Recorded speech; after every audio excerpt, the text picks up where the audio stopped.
Hello, and welcome to today's session on Is AI Living Up to the Hype? Focus today is on AI-based monitoring and action. My name is Cameron Fuller.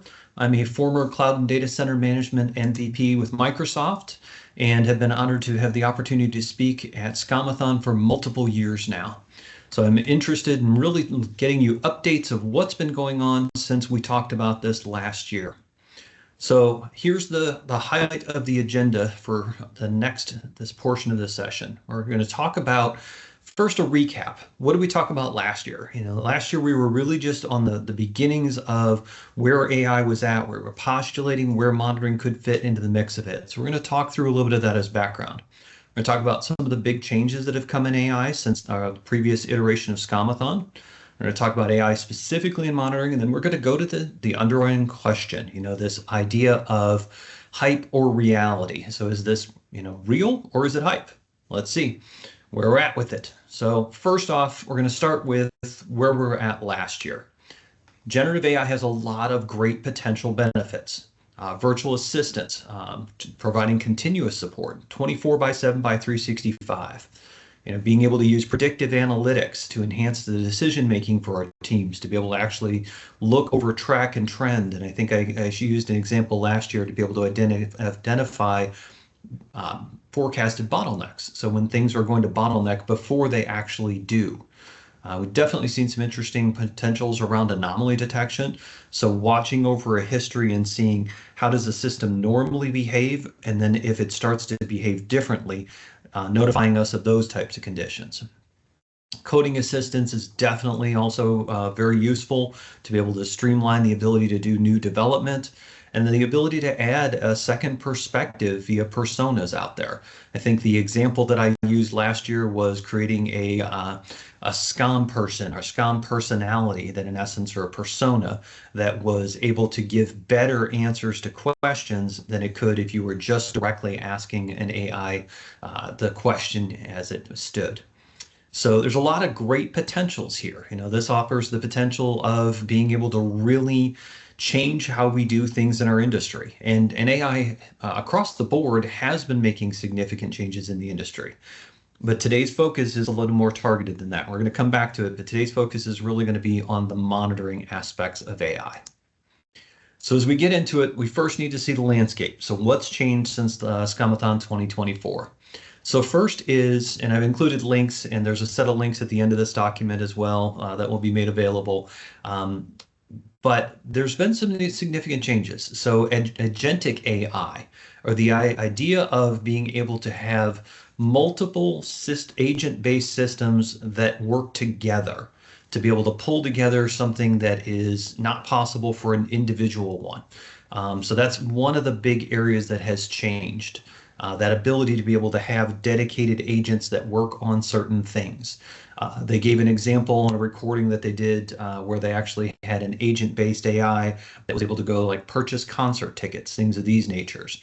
So the ability to be able to empower an individual AI that can go out and do specific tasks, but then bringing those together with multi-agent systems. So pulling together different things that actually can do different capabilities.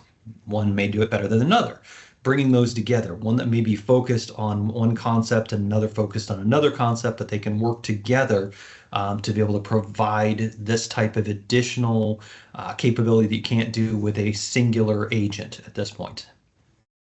They've also added this concept of conversational AI. Conversational AI, by the way, if you haven't already done this yet, this is your homework from attending today's session. Conversational AI, you can actually pick up your phone and have a conversation with AI, kind of like it sounds like.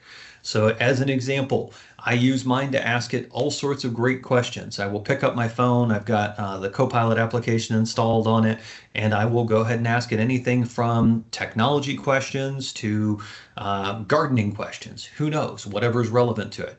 And it works very well with being able to handle those things. And it's much easier in a conversational manner. It's much more user-friendly than having to type out the entire answer. It feels much more of just a conversation. Multimodal AI is another big area. So AI systems that can generate multiple types of data. So that's not just text responses, but being able to do images or audio and things of this nature. So being able to take AI and not just giving and getting a text response back, but being able to get back different types of things. And on the flip side of that, being able to process from multiple different things, taking text and video together as an example, or text and image together to be able to generate a more effective response to the question that's being raised. Also brought up the new concept of deep learning. So being able to go into much more complicated patterns and being able to look at something, you can do a really quick search within certain AI agents that you speak with or AIs that you talk with, but you also have the ability to do a deeper learning. So I'll give an example on this. So when the JFK files released recently in the United States here, they released about 80,000 new documents, right? I used one of the AI agents out there to be able to just go in and give me a breakdown. What do we think? What does this all mean? And its first level analysis was pretty good. It didn't take a whole lot of compute power, but I said, okay, now I want you to go deeper. Go ahead and do a deeper dive into that and help explain to me. Now let's talk about what's likelihood. Is it what's likelihood of who actually killed JFK? That's been a question that's been out there for a very long time. And the deep learning was able to go much more in depth of that and provide a much better answer to the question or the potentials of what the answer to that question was. So it's another area that they've advanced. More math equals better. All right. There were humorous iterations of basic math that AI agents or AI wasn't doing very well with out of the gate. Math has improved significantly, so it's able to handle much better than that. And coding enhancements. I mean, when the initial coding pieces came out, and I'm looking at this specifically through the lens of KQL or Kusto, because that's where I do my coding in.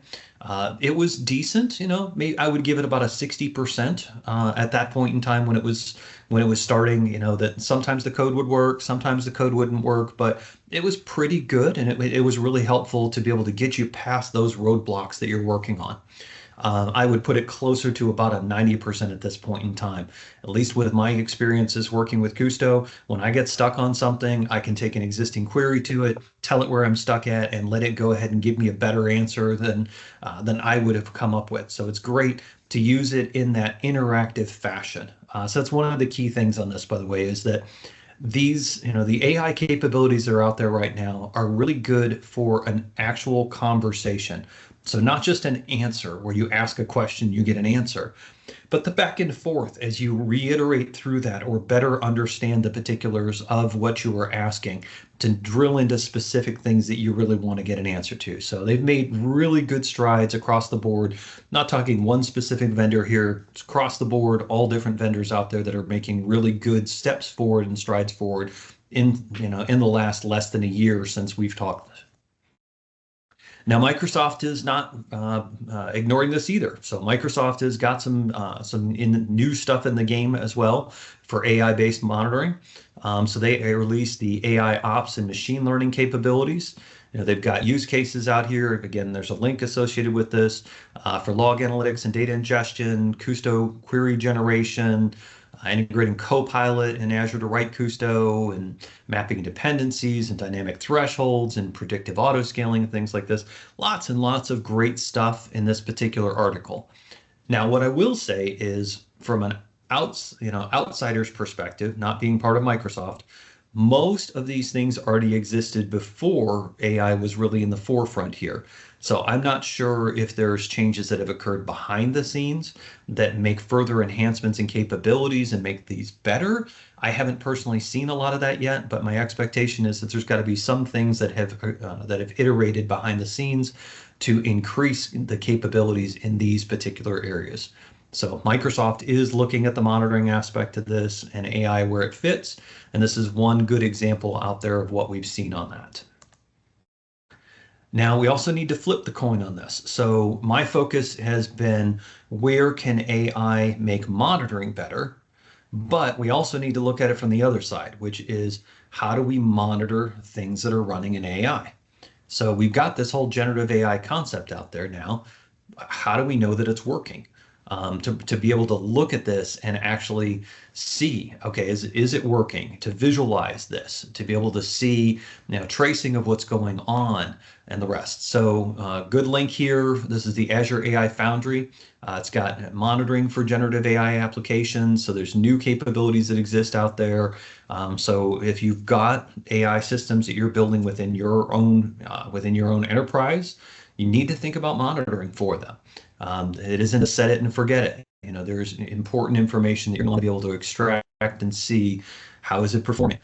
Is it doing what it needs to be doing in the rest of it? So first good piece of that out there with Azure AI Foundry. Now, I would also be remiss if I didn't go to our vendors and talk about, the vendors that exist in the wonderful world, which is SCOM. So I've got some great information here, high level, but I highly recommend you reach out to each of the different vendors here. Anything that's of interest to you, reach out to them and ask for more details. See if they'll talk about it with you. So first and foremost, off the top, Matrix with their SCOM AI GPT. So that's a free one that's available, by the way, that lets you be able to do some great interactions. So you want to take a look at that. There's also a paid version of that that's available in different solutions that they've got. So check that out from them. The OpsLogix folks have been doing some great stuff on bridging the gap between SCOM and Grafana. And they've actually got an LLM designer designed to answer questions on SCOM alerts that go straight through the SCOM REST API. That one's under development. And then SquaredUp's got a couple things under development as well. So the data assistant in Slack, smart notification for monitoring without the configuration and things like that. So they've got some good things to chat about. And then you got NICE. NICE is actually doing some presentations on this topic. I included a link on theirs. And while they're not a sponsor, also in the market, Dirdac is also working within this. Saw a good article from them recently. So good additional reading, good potentials here if you want to go take a look and go a little deeper, dive deeper into what's available within the SCOM communities themselves. Now, the rest of the industry has been busy in this space. So as an example, we got Splunk and Dynatrace and Logic Monitor and Datadog and New Relic, all of which come into the table with AI solutions built upon their monitoring stories. So if those are areas of interest to you, definitely want to take a look. So those are, like I said, potentially competitive vendors in the space for SCOM and for Azure Monitor. But on the other side of it is their monitoring solutions. So we want to be looking across the industry and see what others are doing as well. Now, this is an interesting story in terms of use case for being able to take something to the next level with the deeper search. So you see the comment that I've got on here, thanking the Grok deeper search for the above content. So what I actually did for this slide is I had written my entire presentation with the exception of this specific slide. And then what I did is I went to Grok. I use Copilot, I use a whole lot of different AI engines depending upon what I'm looking for. But I used Grok in this case, and I did an initial response. The initial response was okay, but then I asked it for a much deeper search to be able to go in and find me the competitive vendors, find me the announcements, what's going on based upon the cohesiveness of what I had within this PowerPoint deck already. And it identified all of these. So this was stuff that it went out and tracked down, found the different links that are relevant out there, and gave high-level overviews of what they're doing within those particular vendors. So I challenge you as well. Think about where AI can be used to make you more effective in what you're doing. So regardless of monitoring and everything else, we still all have a day job that we work on, which monitoring may be a portion of or maybe all of. But either way, the AI engines that are out there give you the ability to really step your game up and do things that you might not think of, just out of the box of what would I do? How is asking a question going to give me an answer that's going to be very useful to me? Here's a great example of being able to take it apart like that and do something I wouldn't have thought of, at least not a week ago. So now if we look at, again, we're staying top level here. We're talking AI in general. We're not going to specifics of monitoring yet. We talk about the negatives of AI. So there's a few major things that need to be considered. So the first is that AI, via its nature, is learning from human beings. Human beings are inherently flawed. We make mistakes, and is part of it. So they may always be flawed because they have the same source of data that has flaws inherently in it. So it raises an interesting question of, are we expecting too much from AI, that it is going to be able to go beyond what we're able to do and beyond the flaws that we have, just because it has so much information? So to the second is the effect of that, in essence. So hallucinations are still a thing. So when AI comes up with an idea that is completely out of left field and has no basis in reality, those still happen. Now, I will say they're minimized. We saw a lot of these in the early days of AI. There's a whole bunch of new technology that's being added where actually AI is kind of checking AI for things of this nature. But while they've minimized it, they haven't completely removed the concept of a hallucination. And the hallucinations can be a really bad problem, because if you think about that for a minute and what that means, a hallucination effectively means that it's providing something that is non-relevant. Okay, now let's imagine for a minute that I'm using AI as my tier one response to alerts, and I can't trust to 100% that it's going to do the right thing because of the potential of a hallucination. So this is one of the limiting factors on it. And there's a good counterpoint to that as well. And I get the good counterpoint. The good counterpoint is humans make mistakes too. That's valid. So it's going to come down to a lot of a question of, I had a conversation with somebody a while back, and he'll recognize this reference, but we were talking about self-driving cars. Do self-driving cars have to be 100% accurate and reliable, or do they just have to be better than humans at it? Okay, it's a good debate point, and it's a good question. So we have to actually think about it from that perspective. Anything you get back from an AI, you need to make sure that you're reviewing yourself and looking into and assessing. And if we take that same conversation that I was talking about with tier one alerts, that also means that even if you hand off that tier one level triage to it, you still need to audit those results. You need to look over what it's doing and validate, is it following what you want it to follow, or are there things that are missing? Third major point here is knowledge is not wisdom. These are not the same thing. So just because you know the answer to something doesn't necessarily mean that you would say the answer to something. We as human beings know these things. That's not necessarily true within our AI friends at this point in time. So sometimes it is the human aspect of it, when you know what you do need to be able to do, what you do need to say and what you don't want to say, even based upon what you know within that particular set of knowledge that you got. So we're kind of bound by that while it has access to a whole lot of knowledge, that doesn't necessarily equate to the wisdom of how to use that knowledge correctly or effectively. So something for consideration. Again, coming back to the concept of, are we expecting too much from AI systems?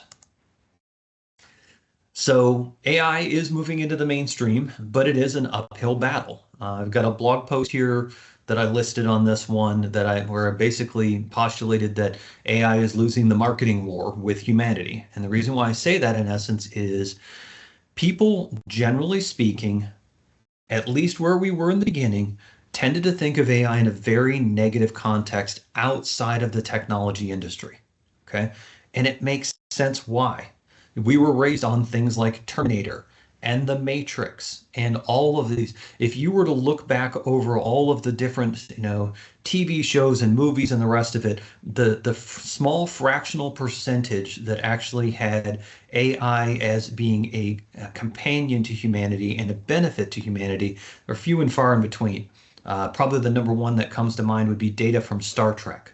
So there's some that are out there, but most of what we've been given from the beginning has been that the AI will be dangerous and or catastrophic. So it's an uphill battle. But I am seeing some really interesting steps as this is becoming mainstream. So as an example, I mentioned I use my phone and Copilot on my phone to be able to answer all sorts of great questions. Okay, I'm a technologist. That shouldn't surprise anybody. But what did surprise me was when I went over to my next door neighbor's house, and my 80-plus-year-old neighbor was using an AI engine on her phone to be able to ask it questions. She had had a relative who came over who was using it as well, and she asked what it was, and he told her, and then he hooked it up on her phone. So here we are now getting to the stage where it has become so easy that people who are generally not even necessarily the most technologically literate in our environment are actually picking this up because it's become so friendly. And again, back to this concept of the ability to have a conversation with it. I think that actually is the big shift that's in the direction here. I expect real significant adoption changes as this starts to get baked into existing helper virtual assistants, things like Siri, things like Google's equivalent there that they've got. So the ability to be able to use real AI behind those.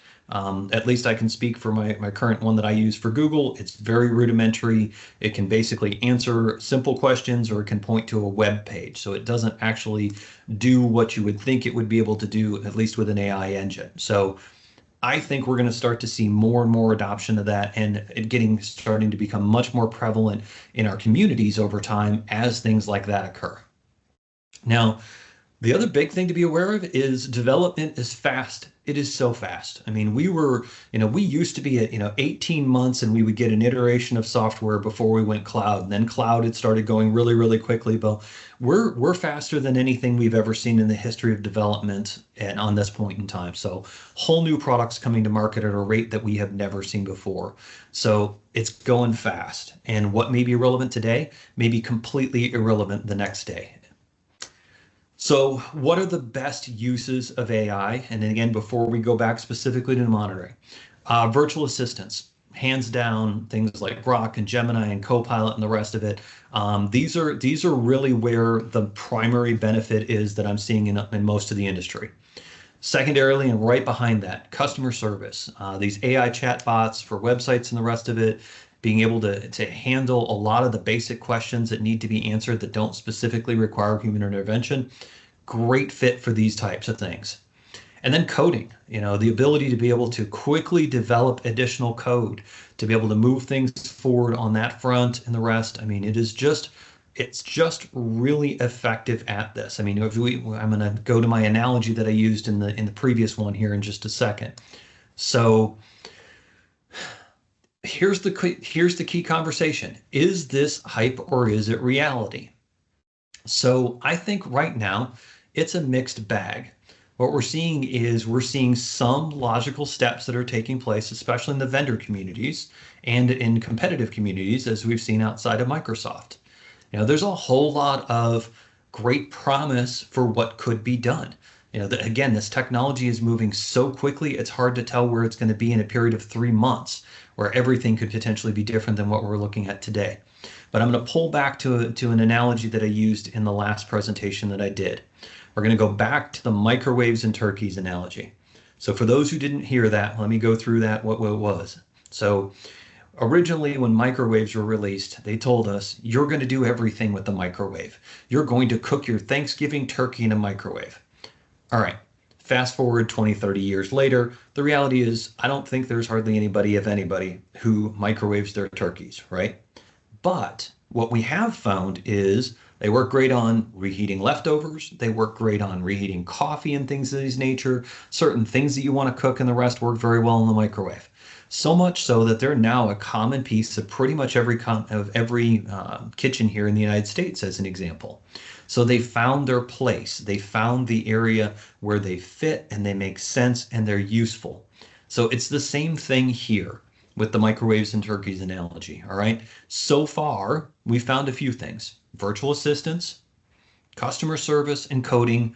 Those 3 areas, pretty much the strong. Those are where we're at.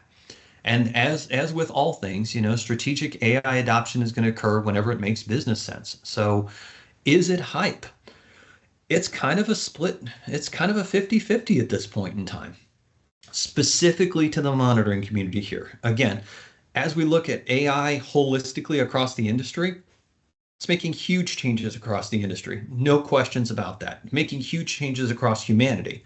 But in the specific microcosm here of monitoring, it's really not making massive changes in how we do business. We're not seeing something brand new that came into SCOM that is AI enhanced capabilities that are bringing us new things that we've never thought of before. We're not seeing Azure monitoring advancing and giving us, these great new capabilities other than the few things that I mentioned earlier that are truly game shifters for it. So it's a long way of saying at this point in time, I think it's half hype and I think it's half reality. That's where I'm landing with it on today. Now, with that said, there is, however, one great big caveat that needs to be said. So as we potentially, if we ever achieve artificial general intelligence, so in essence, what this means in my translation is where computers are effectively smarter than humans.